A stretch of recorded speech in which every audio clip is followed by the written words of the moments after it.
So yeah, tell everyone what your experience is in the game industry, if you will, how you came to prominence, and I guess if you want to start too, like if people don't know who you are, what you do, where you do it, and where they can follow you and stuff. Let's start with all that actually. All right. Well, so I was a gamer growing up. I've been playing the piano my whole life. That's been kind of my thing.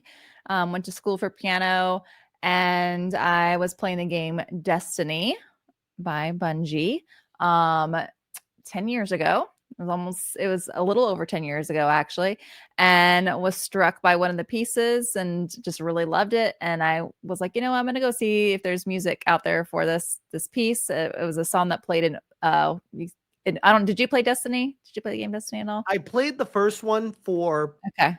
like maybe 12 hours, and then my son was born, and then I was like, you know what? Nope. Yeah. I can't do this. It was a game that definitely required a lot of time. But Yeah. anyway, so while you're like waiting for a new place to load up, you're like, you say you're sitting in orbit and you have like background music playing. Anyway, so there's a piece that I really just loved and wanted to play it on the piano. Couldn't find the music, so I went ahead and made my own arrangement and put it up on YouTube. Somebody posted it to the Destiny Reddit and it went viral there. And Marty O'Donnell, who was with Bungie at the time and wrote the music for that, tweeted it out, and it kind of exploded in that area. And so that's kind of how I got started in this whole content creation thing. Oh, so you weren't like going into it like, oh, I want to do this. Not at all. Wow. At all. No, I literally was just like, I love this piece. I want to put up on YouTube with sheet music in case anybody else is looking for it. That was like my only goal. Was like, in case anyone else is looking, I'll just put it up there. I didn't know what Reddit was. I didn't know what live streaming was. Like I would play Destiny with my clan, and I was gaming, but I was not into any of the online content creation stuff. And then somebody told me, it's like, hey, you should start, streaming the game Destiny. And I was like, what is streaming? I'm like, what people watch you? That is super weird. I thought it was super, super odd. But I tried it out and I was like, actually, this is really fun. I love talking to people. And so I actually streamed Destiny for a while. And then about a year and a half, that's when the creative side opened up on Twitch. And that's when I started a music channel and playing the piano and taking live requests. And that's what I've been doing since. It's a very organic way to get into it. Yeah. It's great because piano is my thing. I went to college for it. I've been teaching piano and performing, around town for things. So it was really kind of fun to find an avenue for it with game music. And I've loved it. I absolutely love it. And so I kind of, it's like a really combination music and just chatting stream. I like a lot in between. So about all kinds of stuff, life and what's going on in the world and whatever. So it's good. I love it. I'm very envious and jealous, just from a personal perspective, because I tried. I am not musically inclined whatsoever.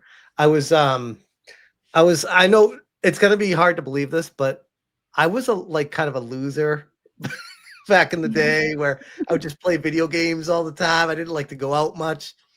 And the time came to start dating and stuff. And I'm just like, chicks like music. I should learn how to play guitar. So I bought a guitar and I tried to teach myself, and I'm like, this shit ain't happening. It's hard. It's really hard. Yeah, I've been doing it for so long. I learned how to read music before I learned how to read words. So it's just second nature to me. But my father was a concert pianist and a music professor too. And my sisters are both professional singers. So it's just kind of our family thing. So have you done playing piano while they sing to it and stuff ever? Yeah. I get roped into accompanying all the time for things. So. That's so cool. Well, I'm going to ask at some point if you're able to play something for people here. Is that weird to do right now, or is it too late? I don't mind do it, but I'll have to play it very quietly because I do have people sleeping in the house. Is there something I don't want to make it? Maybe you can do it now then instead of waiting longer when it's later. I can do just a little bit of something real quick. You can see the piano, right? I can do we can see it. Yeah. Let's see. Are you a Zelda fan too? I love Zelda. Okay, well let's just do a little. I can just a little. This is a Lost Woods. Yeah. Okay.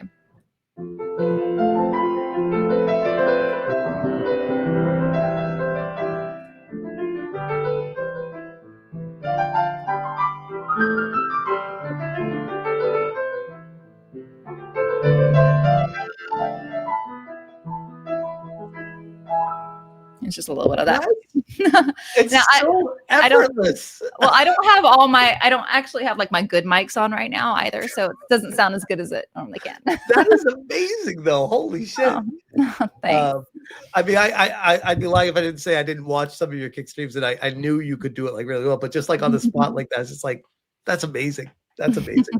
So yeah, continue the story though. So with the Bungie stuff, you got found out with that, and what Okay. happened Well, there? I mean, I experienced some bumps in the road. Do you want to go into Of the bump course. in the road? I love bumps in the road. That's what I live for. That's what makes life interesting, right? Yeah. It was the year 2020 and the world went crazy. So my first kind of bump in the road was I dared to put out on Twitter that I didn't think you needed to force people to get vaccinated. You know, Oh no. I Oh know. no. You put an opinion out on the internet. I did. But see, this is the thing. Well, this is what I was noticing. It was like I felt like I did feel well liked within the Destiny community. And I felt like I was a little on the older side of the community. And I kind of felt like I was dumb. First of all, I was dumb. I underestimated people because I really felt like, you know what? I can go ahead and say this. Nobody is saying this. And I would just see people being so loud with their opinions. And I felt bad because I knew there were other people who were thinking like, geez, these people are getting pretty crazy about the COVID stuff. And I was like, you know what? I'll just say something nice. I can do it. I'm nice. People like me. Well, I was stupid because I realized that the world had gone crazy. And so that was kind of my first little bump in the road, but it was a soft bump. It was basically I got like a soft felt coldness, like a soft cancellation sort of just from the big streamers. Mind you, like I did start a while ago, so I came up with some of the big ones. I don't name names, but I know a lot of the big streamers, some of the very, very big streamers, you know, and considered them friends. And so Did that was that my moment like change things? well, I noticed it. I noticed a coldness. You can tell when you're on social media because you see suddenly like people aren't liking your tweets or they aren't retweeting you or they aren't rating you, you know, just that kind of coldness. Not so much. I did have one actually fairly large streamer who I noticed he wasn't following me. And I thought there was some mistake. So I messaged him like, oh my gosh, I'm so sorry. No, it's I wasn't following him. I'm like, wait a second, I follow this guy. So I'm like, I'm so sorry. Did he like block did you and unblock? Yes, he did that. It was just such a wussy move. You know what I mean? Like he didn't, I didn't like, anyway. And so I messaged him, but he actually did cop to it. And he told me that's what he did. And he didn't like that I was spreading misinformation about COVID. And I was like, okay. I was like, well, I really wish you all the best and hope you have a great life. I was nice, but I was like, wow. And I wonder about that. I'm like, do you think he still thinks he was right on that? That's what Or I was just going is to he ask you. embarrassed? Like, have you kind of subtly followed up and seen? No, I just there's too many people like that. I don't want to waste the time. I mean, if I were him, I'd be so embarrassed and message. I would send. And the thing is, if anybody ever messaged me, I would be so thrilled and I would like accept it like that because that would take a lot for me, you know. But I haven't gotten one apology, and of course I haven't even gotten to the big stuff yet. But so that was the first little like a hiccup. But then I noticed, okay, so I had been performing at GCX, which was originally started as a Destiny con. So it was a group of Destiny fans that started a convention. And I performed there every single year that it started because, again, this was my group that it came up with, you know, we all knew each other. And so of course, they didn't have the convention because of COVID in 2020 and then also in 2021. And then in 2022, it was back in person, and I was invited to come back out and play, which I was actually kind of surprised. I was like, oh wow, okay, I guess my COVID stuff didn't completely sever that tie. I was kind of wondering if it did, but it didn't. So I tweeted out, hey, I'm going to be at GCX this year. And I went in to go teach some piano lessons for a couple of hours. When I got out on my piano lessons that I was teaching, my phone had completely blown up. Oh, geez. And well, I should say right before I went in to teach piano lessons, I noticed that the convention retweeted it to say like, "Hey, Desiree is coming this year." Oh, okay. So they had to retweet it. My phone had blown up, and some little tiny nobody streamer had responded, you can't have her. Oh, geez. She's transphobic. She follows this account, Gays Against Groomers, on Twitter. That was it, because I followed the account. I think, by the way, let me interrupt you real quick. The timing of having you on here is so perfect with what's happening. It does kind of right work out, right? Yeah, because cancel culture is the topic. Yep. And I was like, first of all, I was like, who is this? Like, I didn't even know who he was. Mhm. And then there was like my phone, and I said my phone had blown up, because then guess what? All these people jumped on the bandwagon, and they had already released a statement. GCX had already released a statement saying, we want our convention to be safe and inclusive. Oh, We're looking into Jesus. this whole paragraph.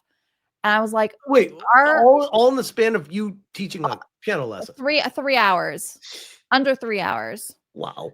And the first thing I did was call somebody who was I thought was a friend of mine, that was associated with the convention. I'm like, what the heck? I'm like, well, are you serious? Like, Yeah. and I still to this day don't know who initially put out that tweet from GCX. This morning, our team was made aware of social media interactions that do not align with the goal of inclusivity, which our organization and team believe in. We are taking immediate steps to address the situation, and will always do what we can to ensure GCX is safe, inclusive space for all gamers, except you. Well, and if you look at a lot of the responses on there, actually, it did get a lot of pushback. It got pushback from a lot of people, but none of them were streamers for about maybe like 3. Mm-hmm. And so it wasn't like this one here. Desiree has been helping support GCX and St. Jude's for years. At this point, you're going to cancel her for simply a follow on Twitter? Yikes. You're free to do so as you choose, obviously, but this is a bad look. I mean, what was so wild is I literally had not put out one tweet about anything about the trans issue. Nothing. Wow. And it was so it wasn't even literally a tweet. It was just you following they what? looked through my Libs of follow. TikTok or something? Yeah, they looked through they just looked to see, because back then on Twitter you could see who your people are following, Yeah. And so they just looked and saw who was following, and and just, which is so crazy, because like I follow people on the left too, because you want to know you want to know what everybody's thinking, like that it's not an endorsement just because you follow someone. And to this day, I still am always like a little nervous about what I say, because I'm like, gosh, I know you understand about defamation lawsuits, so I'm always like a little nervous, like what to say, what not to say, because like I don't want anybody coming after me. But St. Jude's was a big sponsor, and I was told that they were in on that conversation of getting me out, or that it was wow, that they were a big part of it, a big driving force of it. So it was rough, because I didn't really want the organizers of GCX I didn't want people to come after them, because I felt like they were good people. Well, I will say at least one of them. Okay. I felt like is a good person, and I felt like he got caught in a bad place and didn't know what to do. And so I felt compassion for him, and so I didn't want to raise hell over it. I could have raised hell. And I had some people come to me and say, hey, do you want to post this on, Blaze? We can blow this up, blah, blah, blah. And at that point, I also had a lot going on just in my own life with other crap. And I just was like, you know what? I don't have the energy to deal with the fallout from this. Yep. So I didn't make it explode at the time. Well, to that point, and we spoke a little bit about this, because I know you don't want to go into that stuff, but that is something that I've been in my own journey with what's happening with me, is afforded the opportunity to be like, okay, I will deal with this, because I have to, because I've been sued. So I'm like, I can't just not deal with it. I have to deal with it. But I've been afforded the opportunity to fight back with the community. I have a lot of support and stuff like that. I don't know if I'd be in the same position if I didn't have that. And Yeah. to your point, like, I feel like I would have gone that direction if I didn't have that.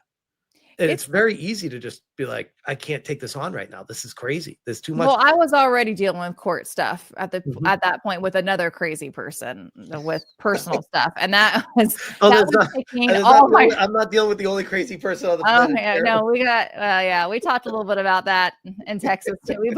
We both understand having somebody with severe personality disorder in your life and having to deal with the legal problems that they love to bring. And it's so expensive. People don't understand how expensive it all is. Like that is a way to torture somebody because it's like even if their case, they don't win their case, you're still having to spend so much money on still And making your own lawyers. case. And it's not like oh you won so now it all goes away and you don't have to pay and you still have to pay, you know. So, Right. sometimes you get that waived, but that's very very rare. So Yeah. anyway, you know, and I wasn't a big enough streamer too. Like I was a small content creator. Right. And so I didn't feel like I had this army behind me. And it was also a really bad time. It was at the height of the craziness. So Mm. a lot of normal people in the middle were not speaking up. They were Yeah, remaining because they very get silent. canceled. They They want to would keep get their canceled too. they want to keep their job. It was uncertain economy. Inflation was spiraling. Uncertain times. It's just like I just need the status quo. I don't want to ruffle feathers. I just go along to get Yeah. along. Yep. Yeah. So I got some messages. I got a couple of messages from some other little small content creators. From the big streamers, mm, I I think I got like two, maybe, if even that, Hmm. maybe. But nothing Um, public. Just DM. Nothing public from them. No, no. The most public was from a guy named Angry Iceberg, who, gosh, I will love him forever for that. He put out such. Actually, you should look up that tweet. That was an Wait, who amazing was tweet. it? Angry Iceberg. If Angry you, Iceberg. yeah, look, if you looked up Angry Iceberg and Lady Desiree, you probably would find it. But Okay. man, it was such it like brought me to tears. It was it was so great. And he was about the same. He was a little bigger than me at that point. So you know, it meant a lot. But yeah, it was weird. I've never had like a group of people hate me. It was such a weird experience. There's so Yeah, much that was wrong it. with this. I don't even know. I don't even have the words aside from disheartening. Lady Desiree is one of the kindest, most caring people I've ever had the pleasure to know, which I'd agree with that. I've only met you once and spoken to you a handful of times, but you've never given me any vibes other than that ever.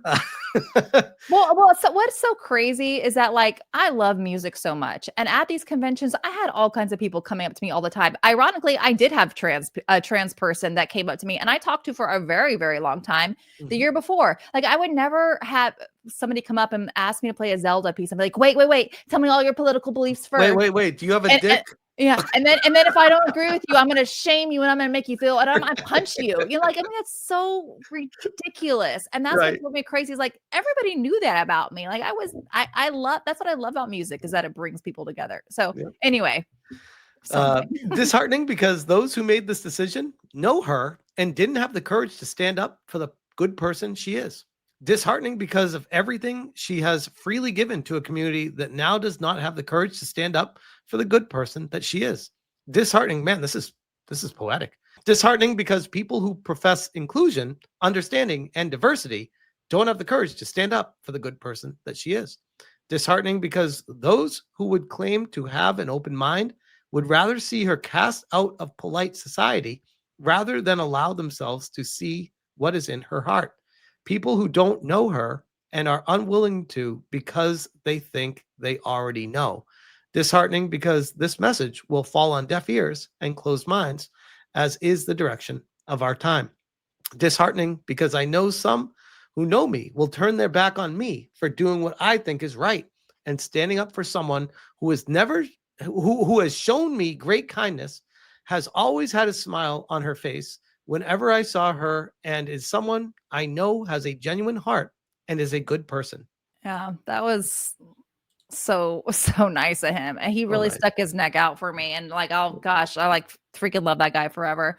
But you know, it was just really when these sorts of things happen, it does make you. I know everyone knows this, but it really does make you realize who your friends are, and it is it is sad because you realize that, it's not that I don't think a lot of people didn't consider me a friend, is that the fear was so great at that time. And that's, in a way, I was so grateful that this did happen because it was very freeing.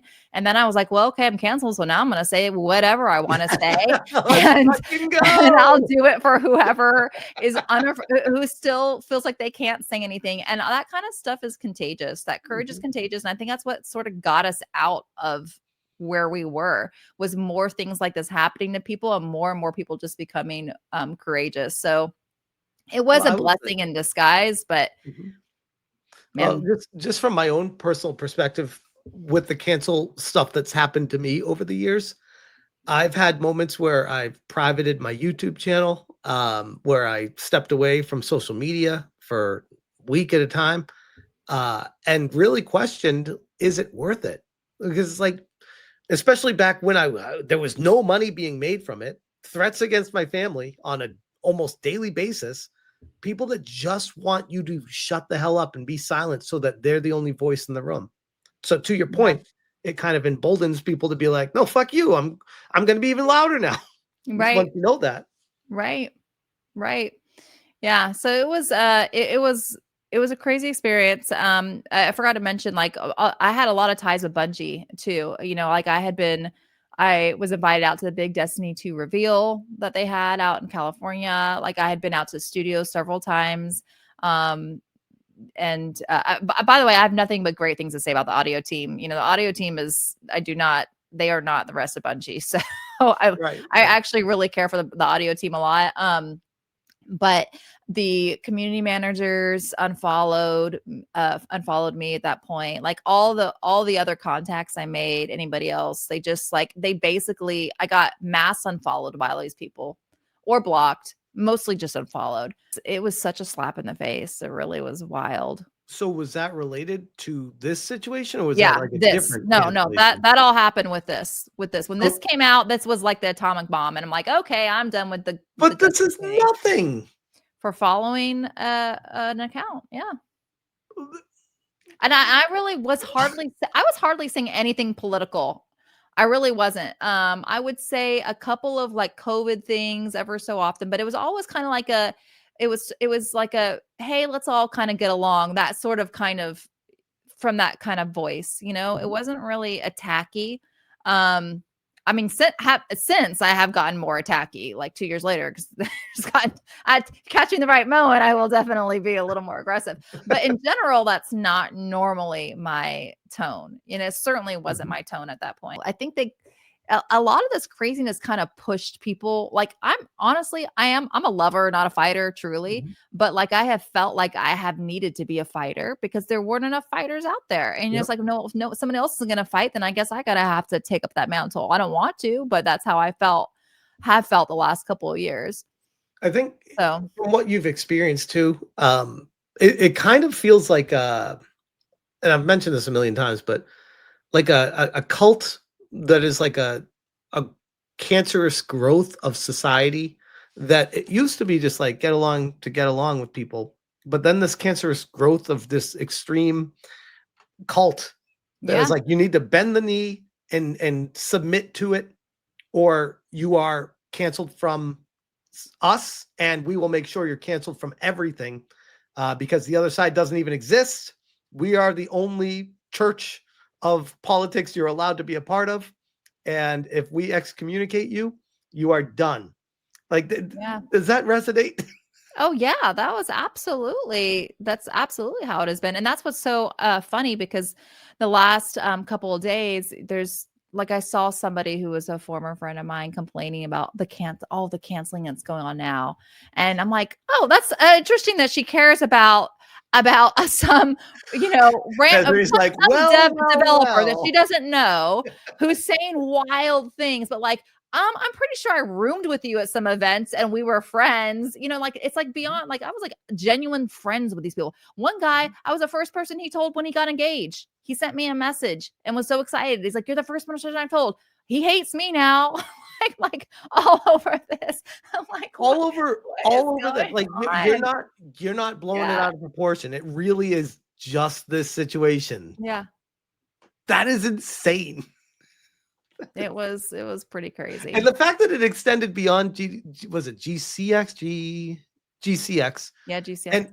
And into like permeating into Bungie itself. I think you'd agree too. We've been seeing a lot more of just the, for lack of a better word, wokeness of Bungie kind of showing itself. They're all the leaders, and all the leaders in that community are all on that side. But like extreme. Yeah, I know. Yeah. yeah. Like, personally, I know. I mean, I do kind of make it a rule to not like call out names, but no, I know who they are. They know who they are. Of course, they think they're doing, the righteous thing, I'm sure. But yeah, it's and it's also led by a lot of weak men, which is also a big part of the problem in society. Like low T. Yes, low T. And so yeah, that it just won't stand up for, even if they know it, And I did tell the person when I called the GCX person and talked to him on the phone, because I mean, I know him well enough. I had his number in my phone. You know what I mean? Like, it was to that point. He's like, I'm sorry, like kind of like our hands are tied. That was kind of his vibe. I'm like, I have a hard time thinking that if it was, and I had I used Lupo's name at that point, Dr. Lupo, who was a former friend. Okay. And he, he was very, very, he was very big, and he was very, very involved. I said, I have a hard time thinking if this was like Dr. Lupo, that you'd be responding the same way.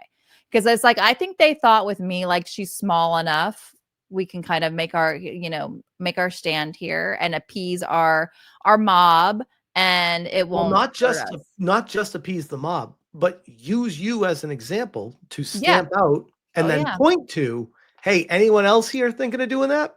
Look what happened to Desiree. You want to be that? Yeah. But like, see, I do think it kind of, I think it did somewhat backfire a little bit, because I think it was very eye-opening to the rest of the Destiny community.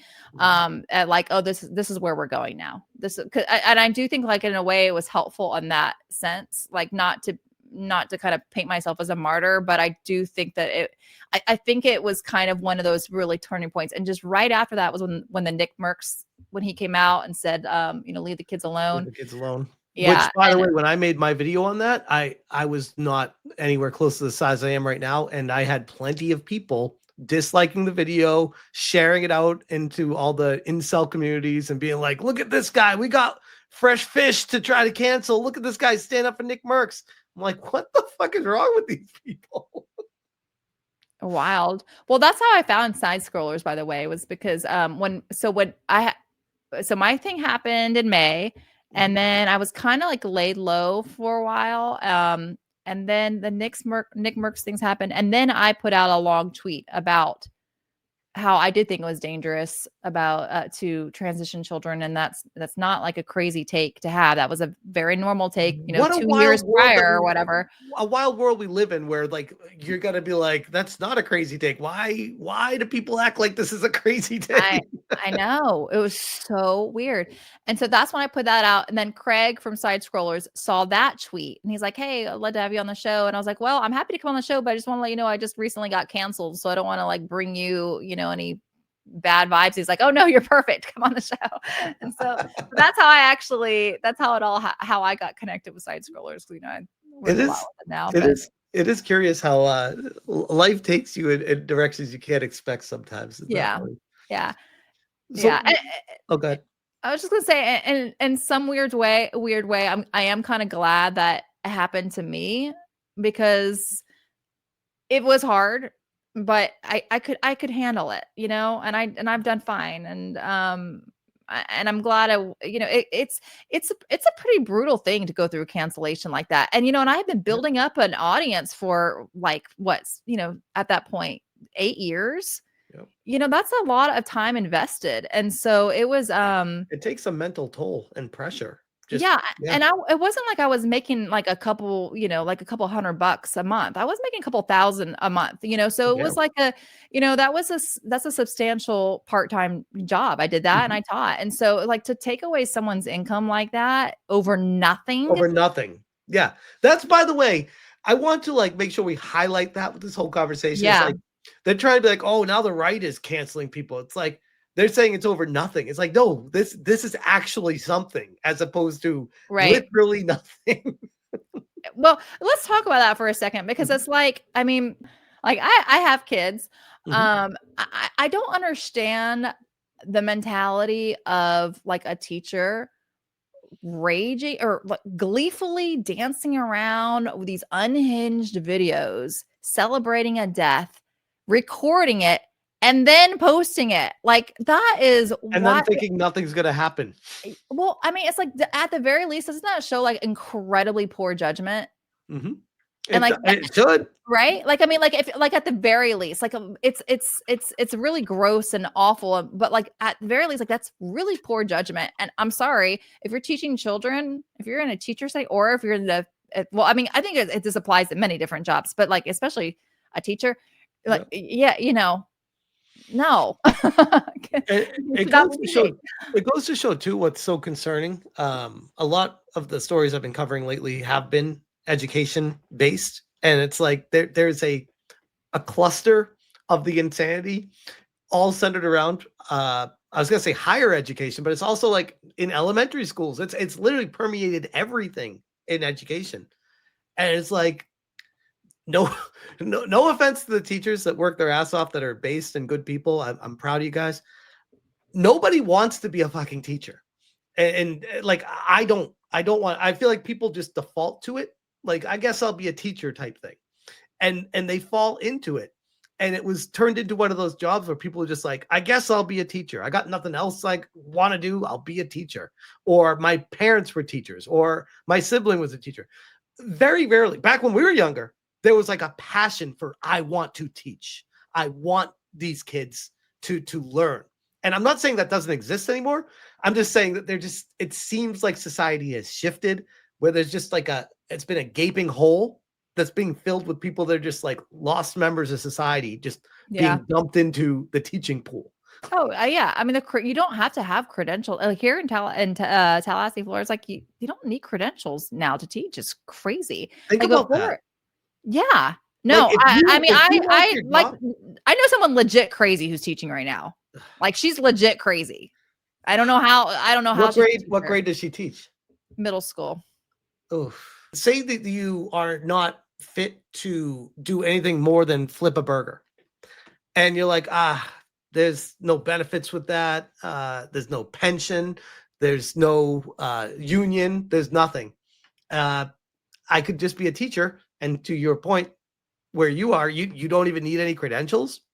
Why would you flip burgers? Why wouldn't you just be like, sure, I'll be a fucking teacher, I guess? Which goes to my point of just this gaping hole of just people being poured into it, because there's no regulations to any of it. It's just like, sure, we need teachers because no one else will do it for the shit pay that we pay them.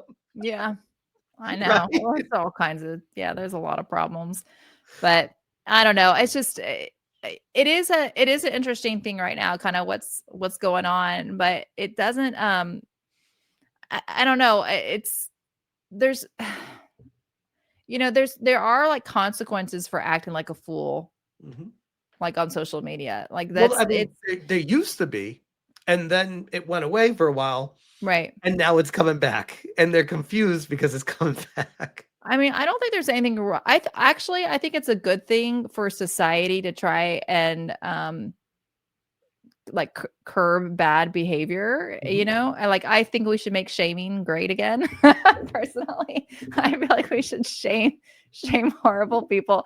I don't want to, when I say shame, I don't, I don't mean, I'm not like telling people to like go kill themselves or anything awful, but, but I mean, like say like, wow, this is a really bad, crazy behavior. And like, you should probably stop acting that way, because that's embarrassing, Well, there's something to that though. Like, there's like what do you call it? I can't remember what regulation it falls under with YouTube, but the terminology they use, you're not, especially on Twitch too, you're not allowed to call people fat or allude to that being like something to make fun of. And it's like, so you're supposed to, instead of talk about it in a manner of, hey, that's fucking embarrassing, take care of yourself, you're supposed to pretend like, oh no, everything's great, keep being fat, that's awesome. Why should society embrace unhealthy living? Why should that be something that is not poked at? And this is coming from, by the way, a former fat guy. So Mhm. like, and when I was in elementary school, I was so embarrassed. I would wear like a sweater because I'm like, oh, I don't want people to think I'm fat. So I'd always wear a sweater. And I'm like, people were like, bro, like we know you're overweight, man. Like I needed people to tell me that Yeah. though. Yeah. And I Yeah. know this is gonna My sound husband crazy. was the same way. He's in, like, amazing shape, Mhm. but he was the same way. He's like, honestly, the teasing is what, like, got him to get in good shape. Right. And like it's awful. It sucks. But again, it goes back to welcome to reality where Yeah. like people, it's important. People have their own ways of showcasing love. I was gonna say love for you, but I don't know if love's the word. They want you to be better, and they have interesting ways of showing it. But this permeates beyond just overweight. It goes to all realms of the transgender stuff, the ideologies being pushed. People just want to assist people to try to get their life back on track into what is natural for a human being to be on the track of, as opposed to accepting this counterculture. No, it's cool because I'm different. It's like you might think you are, but eventually that will catch up to you, and you can't outthink reality. And it's why it catches up to so many people. Well, I think, I always like to think that there's a difference between being nice and being kind. And I feel like, being nice, just saying nice things, right? Mhm. But being kind is saying things that are actually for the benefit of the other person. And sometimes those things might be hard to hear, but that's actually the kind approach.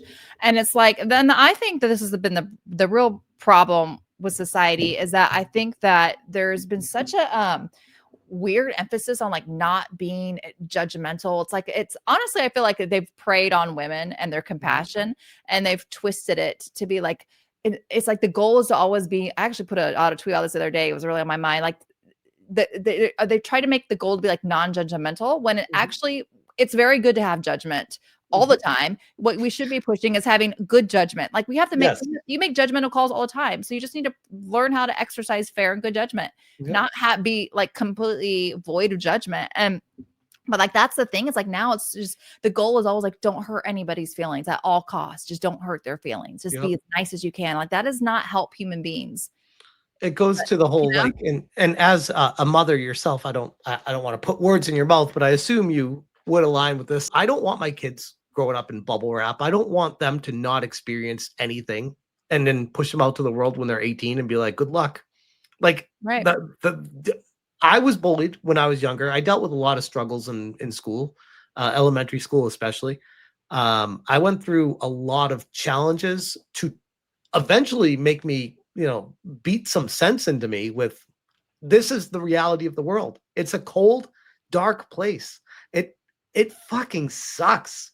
But in that, you can find areas of light. And it's like it's actually not terrible. But it's important to understand that it's not all fucking rainbows and butterflies either, which I feel like Yeah. this generation is being taught like, no, everything's perfect in the world. It's all great. And then you push them out there and it's like depression city because they're expecting everything to be perfect. Yeah. Yeah. And to be coddled all the time. Yeah. Yeah. And you see that a lot in the gaming communities, especially like Destiny and other gaming communities too. And and the companies that make them, is this kind of that same sort of feeling of like that coddling. Mhm. These, everyone's so sensitive, and Well, it's bizarre. well, from what I've noticed too, from the person suing me specifically, it seems like there's a sense of they want marginalized people to live by special rules that do not apply to other people. And I'm like, that's not fair. You can't just be like, oh, this person is marginalized, so because of that, they're better than you. Like Right. that doesn't make any fucking sense at all. What kind of world is that? Yeah. So I guess let me bring it back to the Destiny stuff then with you. Where do you find yourself on your gaming journey these days? Do you ever play Destiny or Destiny 2, or do you play completely No, different I games? mean, Or honestly, this kind of ruined it for me, which is too bad. But so no, I did not pick up Destiny at all after that. To be fair, I had kind of like, it was kind of sucking around that time anyway. So it's kind of falling off a little bit anyhow. But, you know, my clan that I played with, none of them talk to me anymore either. They all kind of abandoned me too. And so it's just, yeah, I'm done. I'll play the music from the game ever so often because I still love the music. And, you know, like I said, I do love the composers. I forged friendships with various composers from the team. But beyond that, I don't really want to play it. I really honestly don't want to do anything to do with Bungie at all. Like, I'm just not interested in supporting their stuff. You know, I mean, if things turn around significantly, then we'll see. But as of right now, I don't want to support it. I wouldn't hold your breath on that. I don't know if you heard the latest news, but Bungie is being folded into Sony. I don't know if you heard about that. When did that happen? Like a month ago. Oh yeah, no, okay. I did hear that. Yeah, I did hear that. It's going to, I mean, at least at first they're acting like it's not going to make much of a change, but we all know eventually what that means is there's going to be a lot of overlap and redundancy, potentially a massive write-down loss of money for Sony from the investment of Bungie just folding into Sony and becoming just part of Sony ultimately. I do wonder about the future of the games industry, though, if this continues to happen with these companies being overrun by ideologies instead of actual people that, not saying the people that are ideology driven don't love gaming, because of course many of them do, not all of them, but many of them do, but they always seem to let their ideology direct the hiring process, the atmosphere at the company, and the type of people they bring in. And it turns into nepotism, bringing in more of the same. They always champion diversity and, oh, we're going to have more people with nose rings than anyone else. It's like, it's not diversity. These are all the same people that you're bringing in over and over again, and they don't speak to the average gamer at all.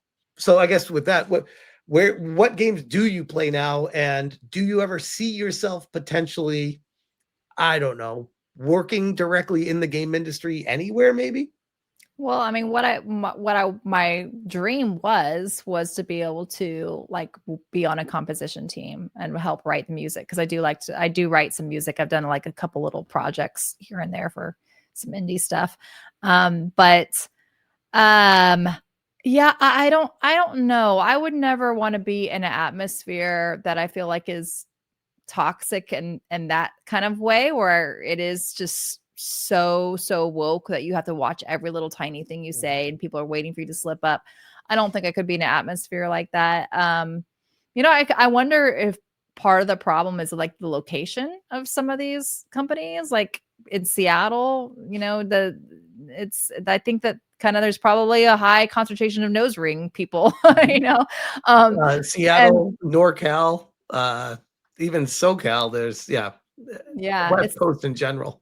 I think like if they wanted to really make a change, maybe changing a location or something would be a possible good move. But I always like to keep the doors open and never say never. I don't really know. I don't know how companies could change in the future. So I don't know.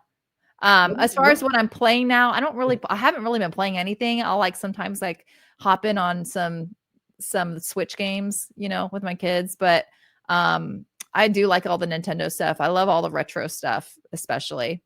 But you know, Destiny was my last like real big game that I was playing a lot.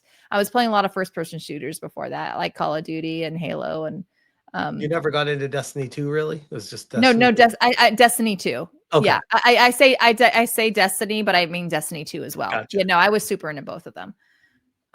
So yeah, it's I don't know. We'll see. I'm honestly so busy now that I don't have a whole lot of time to game. Right. I can relate.